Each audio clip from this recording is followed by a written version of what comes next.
Alors pour reprendre cet après-midi,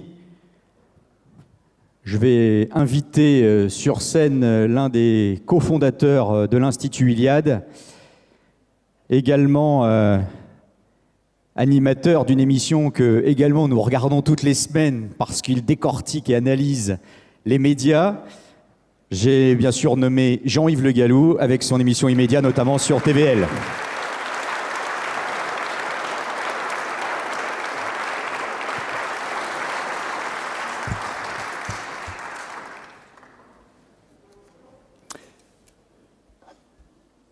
Le récit national est important. Il est important pour les Français, comme pour les Allemands, les Italiens, les Anglais, les Suédois ou les Irlandais.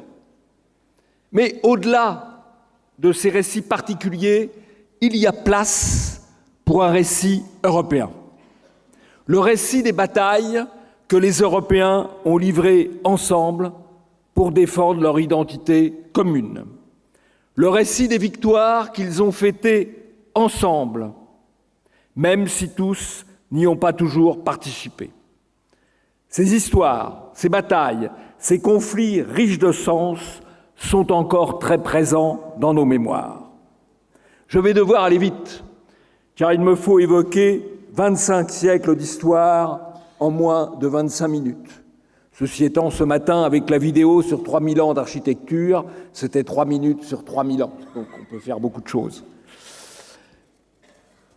3 grands conflits traversent l'histoire de l'Europe et de ses frontières à la fois mentales et physiques. Occident-Orient, chrétienté, islam, Europe et reste du monde. Le conflit Orient-Occident remonte à l'aube de l'histoire. Le premier narrateur des guerres médiques, Hérodote, est le père de l'histoire, selon Cicéron. Les cités grecques défendent alors leur liberté face à l'Empire perse. C'est le citoyen qui sauve Athènes en remportant en 490 avant notre ère la bataille de Marathon. Marathon, un mot qui reste encore aujourd'hui synonyme d'effort et de courage. Puis en 480, la flotte perse est détruite lors de la bataille navale décisive de Salamine. Mais nous nous souvenons plus encore du combat des Thermopyles. Passant va dire à Sparte qu'ici, 300 Lacédémoniens sont morts pour obéir à ses lois. La haute figure de Léonidas a servi de modèle à des générations et des générations d'élèves et de scouts. Elle a trouvé une nouvelle incarnation, moins académique, mais tout aussi forte, à travers la bande dessinée et le film 300. Et Léonidas est le héros éponyme de l'actuelle promotion d'auditeurs de l'Iliade. 2 siècles plus tard, le conflit Orient-Occident se déplace en Méditerranée occidentale. En 202, la Méditerranée, la bataille de Zama fait de la Méditerranée, notre mer, un lac romain et donc un lac européen pour 8 siècles. Vous avez vu la carte ce matin lors de l'intervention de notre ami Anthony. La plus haute figure des guerres puniques, côté romain, c'est moins le vainqueur final, Scipion l'Africain, que le consul Régulus. Vaincu par les Carthaginois en 252, Régulus est chargé par ceux-ci de porter à Rome des propositions d'échange de prisonniers et de paix.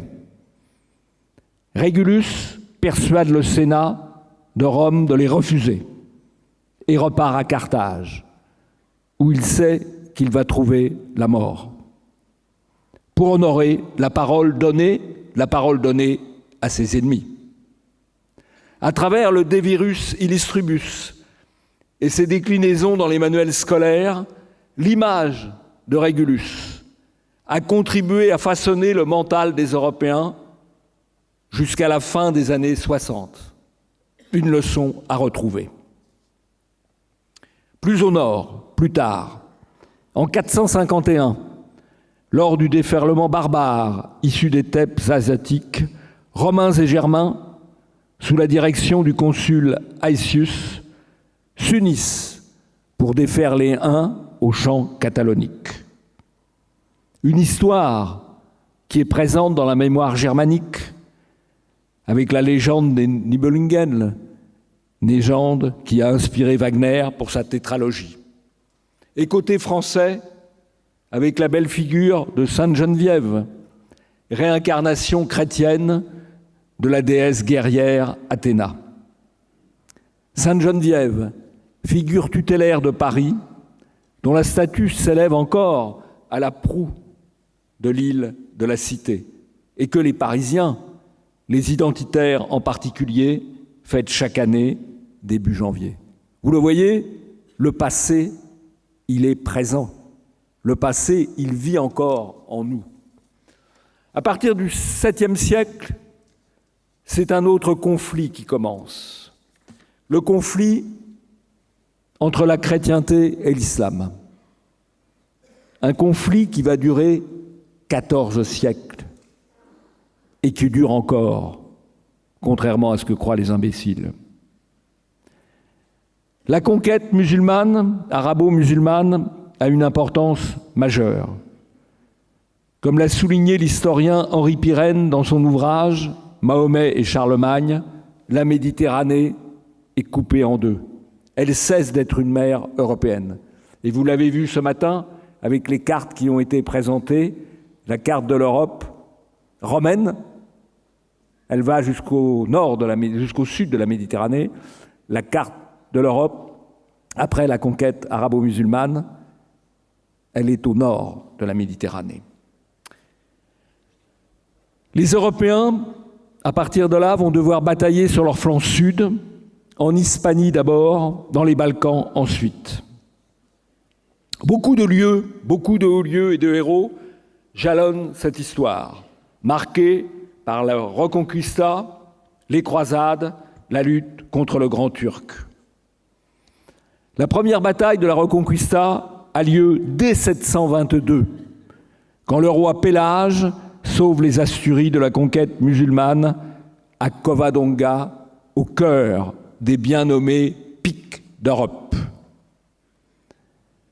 Covadonga est aujourd'hui un important sanctuaire marial et le point de départ d'un sentier de la Reconquista qui, heureusement, n'a pas encore été débaptisé. 10 ans plus tard, en 732, Charles Martel ferme de manière définitive la route du Nord aux envahisseurs musulmans à Poitiers. Pour la première fois dans l'historiographie médiévale, mozarabe en l'occurrence, le terme européen apparaît. Pour l'Espagne, la bataille décisive a lieu en 1212, à Las Novas de Tolosa. Elle ouvre la voie à la libération de la quasi-totalité de la péninsule. Elle est livrée contre les Almohades par tous les royaumes chrétiens d'Espagne et par des croisés venus de toute l'Europe. C'est une bataille, ce n'est pas seulement une bataille espagnole ou castillane, c'est une bataille européenne. La prise de Grenade par Ferdinand d'Aragon et Isabelle de Castille en 1492 est saluée dans toute l'Europe. Aujourd'hui, le tombeau des rois catholiques dans la chapelle royale de Grenade est un lieu de recueillement pour beaucoup d'Espagnols, attachés à l'unité de leur pays. C'est en 1492 que le pape élève le pèlerinage de Compostelle au rang de 3e pèlerinage de la chrétienté à côté de Rome et de Jérusalem. En hommage à Saint Jacques Matamor, le protecteur des Espagnols contre les envahisseurs. Un pèlerinage qui rassemble aujourd'hui 200 000 personnes par an et qui est le principal itinéraire culturel européen. Là aussi, le passé est dans le présent. Des croisés ont à de nombreuses reprises aidé les Espagnols à libérer leurs terres, comme ils l'ont fait pour la Terre Sainte. Contrairement à ce qu'affirme parfois une historiographie bien pensante, les croisades sont d'abord une guerre défensive pour libérer le tombeau du Christ, assurer le libre accès aux lieux saints et protéger les chrétiens d'Orient. L'aventure a duré 2 siècles, à partir de la création du royaume franc de Jérusalem par Godefroy de Bouillon. Godefroy de Bouillon, prince français en terre d'empire. Et toute l'Europe s'est mobilisée. Les paysans et les chevaliers, les princes et les clercs, les rois de France et d'Angleterre et les empereurs allemands. Louis VII, Aliénor d'Aquitaine, Philippe Auguste, Saint-Louis, Richard Cœur de Lion, Conrad III, Barberousse, il fallait en être. 1453 est la date généralement retenue comme la fin du Moyen-Âge. La chute de Byzance et de l'Empire romain d'Orient fut considérée comme une catastrophe par toute l'Europe. Hélas, les souverains d'Europe n'avaient pas pris avant l'exacte mesure du péril ottoman. Les 5 siècles qui ont suivi ont été marqués par une lutte incessante pour contenir puis refouler les Turcs.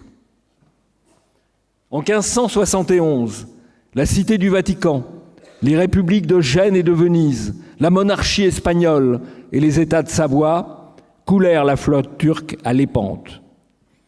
Une victoire qui fut saluée dans toute l'Europe et donna lieu à d'innombrables représentations picturales, éléments de la conscience européenne. Don Juan d'Autriche, qui commandait la flotte chrétienne, est l'une des grandes figures de l'histoire européenne. La 2e promotion d'auditeur de l'Institut Iliade l'a choisi comme figure tutélaire. 1 siècle plus tard, en 1683, une autre coalition européenne mit fin au siège de Vienne par les Turcs. La victoire de Kahlenberg donna lieu à 1 mois de fête à Rome. En commémoration de ce jour de victoire, la fête du Saint-Nom de Marie fut fixée au 12 septembre. 3 siècles plus tard, les pays du groupe de Visegrad, qui refusent l'immigration, la colonisation de l'Europe par l'immigration afro-musulmane, sont les héritiers des soldats impériaux et du roi de Pologne, coalisés pour défendre Vienne. La Hongrie d'Orbán n'a pas oublié sa lutte séculaire contre l'envahisseur turc.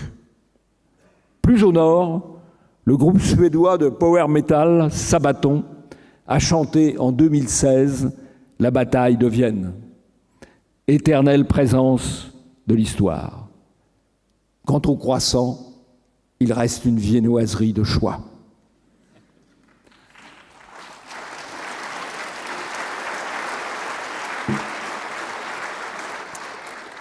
De 1822 à 1912, l'opinion européenne se mobilisa pour la libération de la Grèce continentale et insulaire. Pour la première fois, l'engagement des intellectuels et des artistes prépara et précéda un engagement militaire dans le cadre d'une lutte de libération. Tant le symbole était fort, car il s'agissait des libertés grecques. Éternel retour des guerres médiques.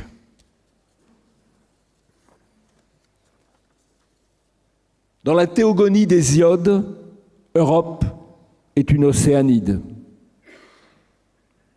Fille d'Océan et de Thétis. De longue date, les Européens ont entrepris de parcourir le monde. Pythéas, grec de Marseille, est allé aux confins du monde, vers l'Ultima Thule. Ce Christophe Colomb des contrées nordiques, selon Churchill, a voyagé vers les rivages de la mer du Nord et de la Baltique. Vers l'an 1000, les Vikings ont découvert l'Islande, le Groenland, l'Amérique du Nord. Mais c'est au XVe siècle que tout se joue. 2 flottes partent à la découverte de l'Afrique. Les Portugais longent les côtes ouest Les Chinois descendent le long de la côte Est. Les uns et les autres voguent vers le cap de Bonne-Espérance. Mais leur rencontre n'a pas lieu. L'empereur Meng fait détruire la flotte. 70 vaisseaux, 30 000 hommes de l'eunuque musulman Zheng He. La voie est libre pour la conquête européenne du monde. La diversité nationale de l'Europe est un atout. Elle est source d'émulation, mais sans grave dommage, car les conflits coloniaux entre pays européens sont restés limités. Si le Portugal avait renoncé à contourner l'Afrique, l'Espagne l'aurait fait à sa place. Mais en 1494, 2 ans après la découverte ou la redécouverte de l'Amérique par Christophe Colomb, en 1492, le traité de Tordesillas partage pacifiquement le monde à découvrir entre les royaumes espagnols et celui du Portugal. C'est la carte que vous avez vue ce matin. À l'époque, d'ailleurs, le roi de France avait protesté en écrivant au roi d'Espagne et du Portugal « Je ne sache pas que notre père Adam vous avait donné ainsi son héritage à vous deux seulement. » Mais, en tout cas, c'était une manière d'éviter un conflit entre les deux puissances qui découvraient à l'époque le monde. Pour le meilleur, et parfois pour le pire, l'Europe arraisonne le monde en bousculant des vieilles civilisations, en marginalisant des peuples autochtones, mais aussi en peuplant des terres et des îles vierges.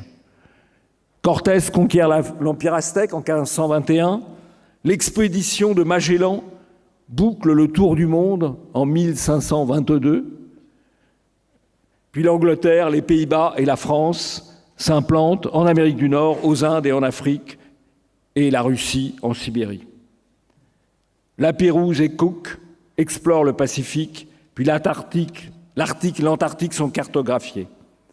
Européen de souche, l'Américain Armstrong, appliquant le programme Apollo dessiné par Wernher von Braun, pose un pied sur la Lune en 1968.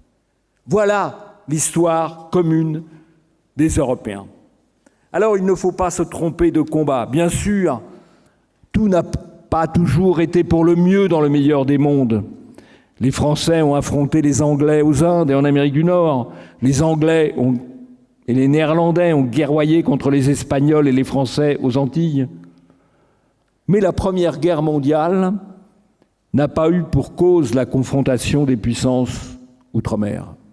Ce n'est ni pour se partager l'Afrique de l'Est, ni le Maroc, que les Européens se sont lancés dans la guerre industrielle, la funeste guerre de 1914.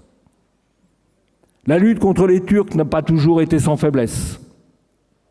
Le sac de Constantinople en 1204 par les Latins et les Vénitiens est une ombre sur l'histoire des croisades. Plus tard, François Ier, le Kennedy de l'époque, selon Éric Zemmour, s'est compromis avec le Grand Turc.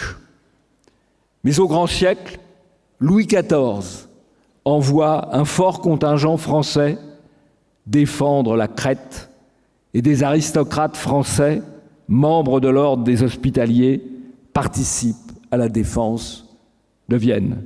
Honneur à eux. Et sur la statue de Louis XIV, place des Victoires, on le voit piétiner le Grand Turc. Il ne se trompait pas tout à fait d'adversaire. La guerre de Crimée, les Français et les Anglais s'allient aux Turcs contre les Russes, est aussi une page controversée, de notre point de vue, de l'histoire européenne. Tout comme la guerre contre la Serbie dans les années 1990, véritable tâche dans l'histoire de l'armée française. Il y a toujours eu des gens pour se tromper de combat. Des Grecs, tentés par l'alliance avec le grand roi, ou tout simplement par son or. Des Romains, considérant les Huns comme une possible alliance de revers contre les Germains. Des nobliaux d'Espagne, jouant les morts contre leurs plus proches voisins. Cela, c'est de la géopolitique de chef-lieu de canton.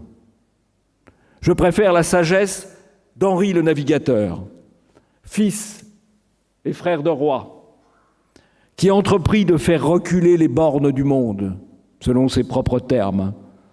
La première étape en fut la prise de Ceuta. Ceuta, c'est encore aujourd'hui dans l'actualité. En 1416, sur la côte nord du Maroc, en affaiblissant les royaumes musulmans, le Portugal prenait le risque de renforcer son concurrent espagnol. À son frère le roi, qui s'en inquiétait, Henri le navigateur répondit : « Les infidèles vous veulent du mal par nature, et lui, le roi de Castille, par accident. » Remarquable prise de conscience européenne.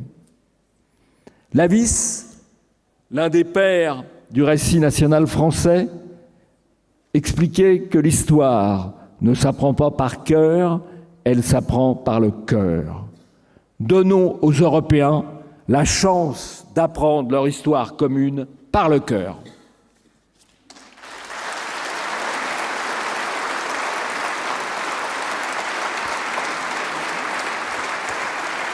Merci Jean-Yves Le Gallou.